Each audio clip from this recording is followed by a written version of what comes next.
दोस्तों, तो अब मैं बात कर रही हूँ मिशन रानीगंज मूवी की, जो कि एक सच्चे वाक़ये पर मूवी बनाई गई है। तो दोस्तों, अब मैं बताती हूँ इस मूवी की मुकम्मल एक्सप्लेनेशन। मूवी के शुरू में हमें सबसे पहले दिखाया जाता है जसवंत सिंह गिल को, जो इस मिशन रेस्क्यू का रियल लाइफ हीरो है, जिसका किरदार अक्षय कुमार ने किया है, जो कि मोटर बाइक पर कहीं जा रहा होता है। लेकिन रास्ते में उनको महावीर रानीगंज में होने वाले वाक़ये का पता चलता है। दरअसल जसवंत किसी दूसरे माइन के रेस्क्यू ट्रेनिंग ऑफिसर हैं, इसलिए वो ये खबर सुनकर फौरन रानीगंज चला जाता है। वहां जाकर वो देखता है कि खदान में फंसे हुए वर्कर्स के घर वाले भी वहां पर मौजूद हैं। दरअसल वो सारे लोग उन सब वर्कर्स के लिए काफी परेशान थे। फिर उन सब लोगों को जसवंत समझाता है कि कोई परेशान ना हो और वहां की मैनेजमेंट जल्द ही रेस्क्यू मिशन चला लेगी। आगे हम देखते हैं उज्जवल को, जो वहां के कोल माइंस के मैनेजिंग डायरेक्टर हैं, जो इसी ट्रेजेडी के बारे में लोगों से बात कर रहे होते हैं कि फंसे हुए माइनर्स को कैसे बाहर निकाला जाए। फिर उनका कंसल्टेंट उज्जवल को समझाता है कि अब उसको नहीं लगता कि कोई वर्कर अब नीचे बचा होगा और हमें उनके घर वालों को भी सब बता देना चाहिए।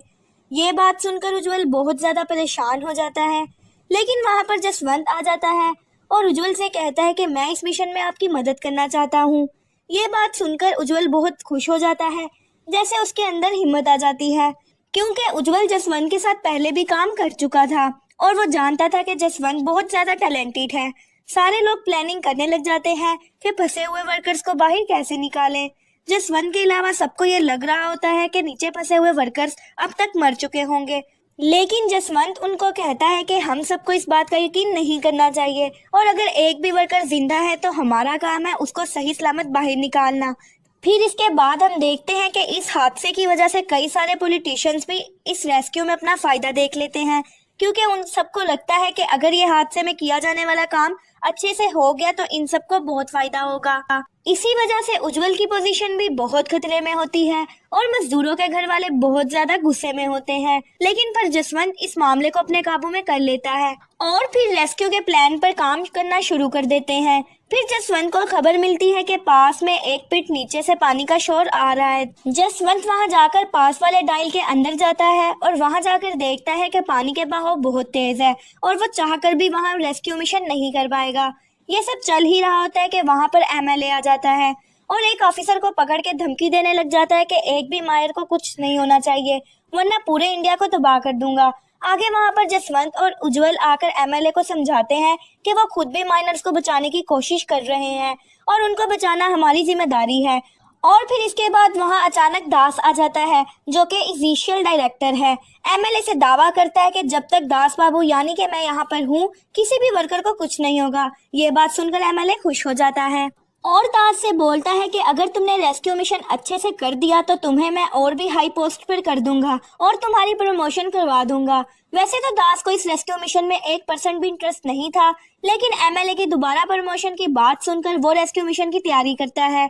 फिर आगे सब लोग ऑफिस में इकट्ठा हो जाते हैं ताकि सब रेस्क्यू मिशन की प्लानिंग कर लें। सबसे पहले दास अपना प्लान बताता है कि वो 2 रेस्क्यू ऑफिसर्स के सबसे पास वाले वर्कर के वर्किंग पॉइंट की पीठ से नीचे भेजेगा और एक एक करके माइनर्स को वहां से रेस्क्यू कर लेगा। फिर अगली बारी में जसवंत को अपना प्लान बताने का मौका मिलता है। जसवंत बोलता है कि सबसे पास वाले पीठ से रेस्क्यू करना पॉसिबल है, क्योंकि वहां से पानी का बहाव बहुत तेज है। क्योंकि जसवंत को लगता है कि सारे वर्कर्स पानी की वजह से सबसे ऊपर वाले पॉइंट पर पहुंच गए होंगे, इसलिए सबसे टॉप पॉइंट से रेस्क्यू करना सबसे बेस्ट ऑप्शन होगा। दोनों के प्लान सुनकर मैनेजमेंट दोनों को अपने अपने प्लान पर काम करने की इजाजत दे देती है। सबसे पहले दास अपना रेस्क्यू मिशन स्टार्ट करता है, जहां वो 2 रेस्क्यू ऑफिसर्स को नीचे पिट के अंदर भेज देता है। लेकिन जैसे कि जसवंत ने बोला था कि पानी का बहाव तेज होने की वजह से दोनों ऑफिसर्स डूबने वाले होते हैं, इसलिए दास उन दोनों को ऊपर बुला लेता है और उसको ये रेस्क्यू मिशन कैंसिल करना पड़ता है। वहीं दूसरी तरफ जसवंत और उज्जवल अपनी टीम बना रहे होते हैं। रेस्क्यू मिशन के लिए सबसे पहले वो टीवी विंडल को हायर करते हैं, जो कि डीलिंग कॉन्ट्रैक्टर है। और फिर जसवंत तपन घोष के पास जाता है, जो कि एक्स सर्वेयर होता है और उसने रानीगंज माइनर्स का 8 साल पहले सर्वे किया था। फिर इसके बाद नीचे फंसे हुए माइनर्स वर्कर की तरफ सीन शिफ्ट हो जाता है, जहां वो आपस में लड़ रहे होते हैं और एक दूसरे पर इल्जाम लगा रहे होते हैं, क्योंकि पानी 7 वाले 17 नंबर पिलर पर पहुंच गया होता है और कुछ घंटे में पानी वहीं वर्किंग पॉइंट पर आ जाएगा। इसलिए उनको डिसाइड करना था कि ये वहीं रुककर ऑफिसर्स का इंतजार करें या फिर टॉप पॉइंट तक पहुंच जाएं। दरअसल कुछ वर्कर्स वहीं पर रुकना चाहते थे, क्योंकि वहां जाना खतरे से खाली नहीं था, लेकिन कुछ वर्कर्स आगे का ही सोच रहे थे। लेकिन जब पानी उन सबके करीब पिलर नंबर 22 तक आ गया तो इन सबको टॉप पॉइंट से ही निकलना पड़ा। रास्ते में इनको पानी की वजह से काफी खतरों का सामना करना पड़ा, लेकिन किसी तरह से वो टॉप पॉइंट तक पहुंच जाते हैं। वहीं दूसरी तरफ हम जसवंत और उसकी टीम को देखते हैं, टॉप पॉइंट की साइड पर डीलिंग वर्क कर रहे होते हैं। कुछ घंटों बाद जैसे ही डीलिंग वर्क मुकम्मल हो जाता है, इसके बाद जसवंत उस होल में एक ताश को रस्सी से बांधकर अंदर डाल देता है और जोर जोर से वर्कर्स के नाम लेने लगता है, लेकिन दूसरी तरफ से कोई भी आवाज नहीं आती। दरअसल वो टॉप पॉइंट के सेफ्टी बैरियर के पीछे होते हैं। जब वर्कर्स को रियलाइज होता है कि वो सेफ्टी बैरियर की बड़ी दीवार को तोड़कर दूसरी तरफ पहुंचते हैं तो वो देखते हैं कि किसी ने टॉर्च उनके लिए लटकाया हुआ है।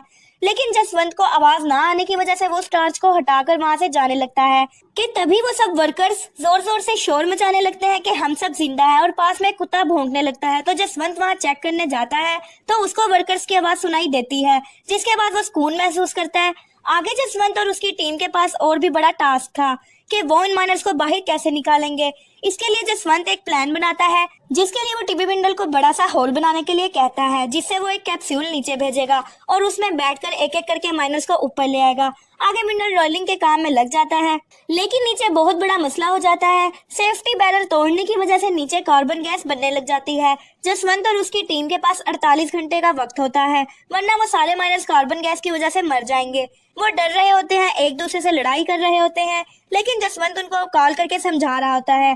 फिर आगे हम देखते हैं कि मिन्नल ने डीलिंग मुकम्मल कर ली है और साथ ही वहाँ रेस्क्यू के लिए कैप्सूल भी आ गई है, लेकिन ग्रीन आने में टाइम लगेगा, इसलिए तब तक किसी को कैप्सूल में बैठकर नीचे जाना होगा। आगे दास मिशन का क्रेडिट लेने के लिए अपने रेस्क्यू ऑफिसर को कैप्सूल में बिठा देता है, लेकिन जैसे ही कैप्सूल नीचे जाने लगती है उसकी हालत खराब हो जाती है और ऑफिसर चिल्लाने लग जाता है। इसलिए जसवंत कैप्सूल से वापस उसको बाहर निकाल लेता है और वो ऑफिसर वहाँ से डरकर भाग जाता है। कैप्सूल की हालत देखने के बाद अब कोई भी कैप्सूल में बैठने के लिए तैयार नहीं होता, इसलिए फिर जसवंत खुद फैसला करता है कि वो खुद कैप्सूल में बैठकर नीचे जाएगा उन्हीं माइनर्स को बचाने के लिए। फिर जब जसवंत नीचे चला जाता है तो सारे वर्कर्स बहुत खुश हो जाते हैं।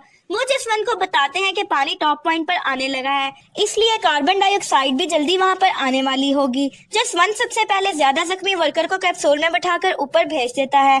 जैसे ही वो वर्कर कैप्सूल से बाहर निकलता है, उसको देखकर सभी लोग खुश हो जाते हैं। अब जैसा कि कैप्सूल को आने जाने में 14 मिनट लग रहे होते हैं, तो वो वर्कर्स फिर से लड़ने लग जाते हैं। फिर जसवंत नंबर की चिट बनाता है और सारे वर्कर्स में बांट देता है, ताकि कोई अपनी बारी को लेकर लड़ाई ना करे।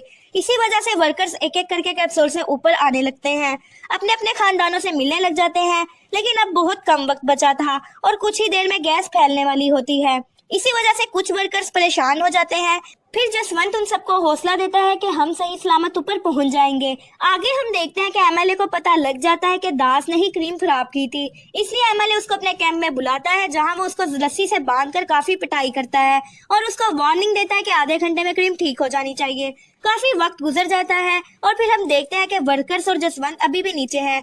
फिर अब क्रीम ठीक होकर आ चुकी होती है, लेकिन नीचे काफी पानी और गैस फैल जाती है, जिसकी वजह से नीचे सबकी तबीयत खराब होने लग जाती है। इसी तरह बचे हुए सब वर्कर्स भी ऊपर आ जाते हैं। अब जसवंत के लिए कैप्सूल नीचे भेजती होती है, लेकिन वो गैस की वजह से बेहोश हो चुका था। सब लोग उसको काफी देर तक आवाज देते रहते हैं, लेकिन काफी लोगों को लगता है कि वो मर गया है। लेकिन उसकी बीवी निर्दोष भी वहाँ आई होती है और उसको भरोसा था कि जसवंत जल्द ही सलामत होकर ऊपर वापस आ जाएगा। आखिरकार जसवंत को होश आ जाता है और वो ऊपर सही सलामत वापस आ जाता है। ये देखकर वहाँ सब लोग खुश हो जाते हैं और इसी के साथ मिशन रानीगंज मुकम्मल हो जाती है और मूवी एंड हो जाती है। दोस्तों, अगर आपको हमारी मूवीज पसंद है तो हमें कमेंट सेक्शन में अपनी मूवी का नाम लिखकर सेंड करें, ताकि हम आपकी बताई हुई मूवीज को एक्सप्लेन करें। Thank you.